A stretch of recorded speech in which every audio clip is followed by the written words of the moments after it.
I'm going to mute you. Don't cross the streams. I know. I'm going to mute. Whoa, something just crazy happened to the camera. Hang tight. What is going on?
Good afternoon. Welcome into the WBAY newsroom and welcome to our First Alert Fastcast as we interrupt local news live to tell you what we are working on locally this afternoon. I'm Chris Roth. Thanks for tuning in. Let's get right to it, shall we?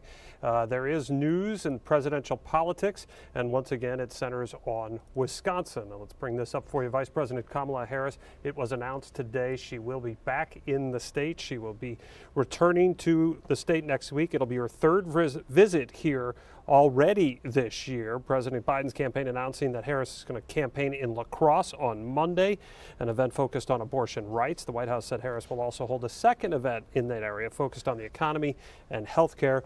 If you recall, Harris was in Madison just last month, and she was in Waukesha back in January for the first of her visits here to the state focused on abortion rights. Also today, members of the local Latino community and the Green Bay Police Department are working hard to spread the word about a troubling immigration scam. We first alerted you to this yesterday after we got word from police who say they have identified nearly a dozen victims who collectively have been conned out of tens of thousands of dollars. Police say the victims were coerced into making cash payments or wire transfers in exchange for false promises of obtaining U.S. citizenship or legal assistance. Green Bay Police say due to the ongoing investigation, they're not able to specify if those scams were taking place online or face-to-face, but they do have tips to protect you from potential con artists. We'll have that story coming up for you today on Action 2 News at 4, 5, and 6. Emily Riley speaking with police on this issue, and we'll have that story for us, like I said, coming up later on today. This is now the scene in Manitowoc. People will see this new billboard that has gone up featuring missing 3-year-old Elijah Vu, who went missing 8 weeks ago this past Tuesday. Meanwhile, a new fundraiser announced today to help fund search efforts to find the missing 3-year-old. Our Samantha Cavalli is down in the Two Rivers area today working on this story. She'll have more for us tonight coming up on Action 2 News at 4, 5, and 6 o'clock as well. All right, let's bring you in now back to our newsroom if we can get these things to function the proper way. This actually is a touch screen, which is, really great when it works.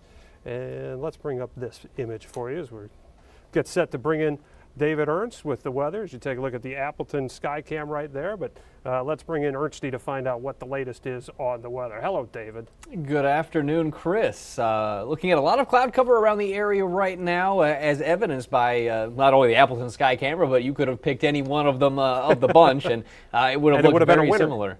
Yes, exactly. Now, we do have a few sprinkles showing up in the area right now, and it is a very light rainfall, not the heavier, steadier stuff that we were into 24 to 36 hours or so ago. We will be looking at these light showers continuing to press eastward. As they've been moving east, we have seen the rain kind of fizzle and fade away. So not a guarantee that you see rainfall in eastern Wisconsin. If you do, it's going to be light. It probably doesn't add up to more than just a few hundredths of an inch, but we will see that passing through the region later on tonight. Now, you'll note back into northwestern Wisconsin, it would appear skies are beginning to clear. That should actually be the case tomorrow. for a time. Kind of like what we saw late last night, skies will clear out briefly and then clouds race back in. Now, I do feel the clouds will be a little bit more delayed over the course of Friday compared to how things moved in today. So you'll notice here at 7 o'clock in the morning, lots of sunshine across the region, but we won't finish the day that way. We will see clouds increasing. Should be dry. Might have a few flakes flying across far northern areas tomorrow, but that will be of little consequence.